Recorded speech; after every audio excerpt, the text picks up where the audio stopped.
देश की अस्मिता की बात हो तब हम राजनीति से ऊपर उठकर कुछ समझ पाएं, तब हम किसी भी दल, किसी भी वर्ग से ऊपर उठकर कुछ समझ पाएं, लेकिन ऐसा नहीं हो रहा। इस किसान आंदोलन के नाम पर कुछ तथाकथित किसान नेताओं ने अपनी राजनीतिक जमीन तैयार करने के लिए उन तमाम चीजों को अपनाया जिससे देश की अस्मिता का खंडन होता रहा।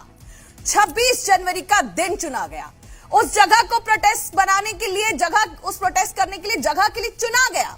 सोचिए कि इतनी प्री प्लानिंग के साथ सब कुछ चल रहा था। आप समझिए कि लाल किले पर जो पुलिस की मुस्तैदी थी उस दिन, वो कमाल थी। नहीं तो वाकई एक नया शाहीन बाग तैयार किया जाता और जरिया बनते किसान भाई।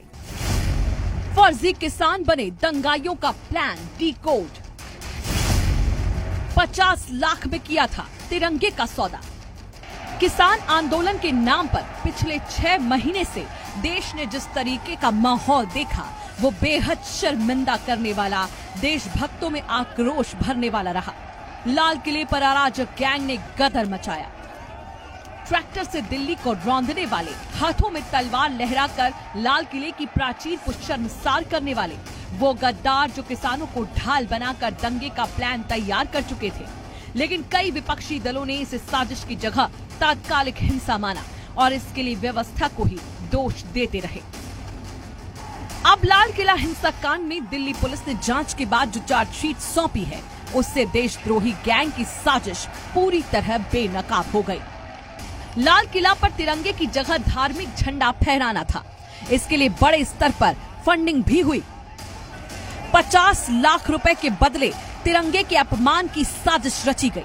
मतलब साफ है, किसानों को ढाल बनाकर दंगाई लाल किले को किसान कानून के विरोध में एक आंदोलन स्थल में बदलना चाहते थे। इसके लिए इन साजिशकर्ताओं ने तिरंगे के अपमान से भी गुरेज नहीं किया। पुलिस की चार्जशीट के मुताबिक 26 जनवरी को लाल किले पर हिंसा करने वालों का मकसद लाल किले पर कब्जा करने का प्लान था। बुजुर्ग किसानों को ढाल बनाने की साजिश थी। 26 जनवरी की तारीख को जानबूझकर चुना गया। हिंसा करके सरकार को दुनिया में बदनाम करने की साजिश थी। लाल किला पर तिरंगे की जगह धार्मिक झंडा फहराना था। इसके लिए बड़े स्तर पर फंडिंग भी हुई। 50 लाख रुपए के बदले तिरंगे के अपमान की साजिश रची गई। मतलब साफ है, किसानों को ढाल बनाकर दंगाई लाल किले को किसान कानून के विरोध में एक आंदोलन स्थल में बदलना चाहते थे। इसके लिए इन साजिशकर्ताओं ने तिरंगे के अपमान से भी गुरेज नहीं किया। दिल्ली पुलिस के मुताबिक लाल किले हिंसे की साजिश नवंबर और दिसंबर 2020 में ही रची जा चुकी थी, जिसके लिए पंजाब और हरियाणा में भारी मात्रा में ट्रैक्टरों की खरीद फरोख्त हुई थी। दिल्ली पुलिस ने अपने चार्जशीट में बकायदे पंजाब में हुए लगातार ट्रैक्टरों की खरीद फरोख्त का डाटा भी शामिल किया है। लेकिन आप हैरान होंगे ये जानकर कि जब ये हिंसा हुई थी, पूरा देश हैरान, परेशान, शर्मसार था। लेकिन देश के कुछ सियासी खेमे इन सब के लिए सरकार और व्यवस्था पीड़ित पुलिसकर्मियों को ही जिम्मेदार ठहरा रहे थे। क्या पुलिस चार्जशीट के बाद इनकी आंखें खुली हैं? क्या अब इन्हें किसान आंदोलन में घुसे देशद्रोहियों का इल्हाम हुआ है?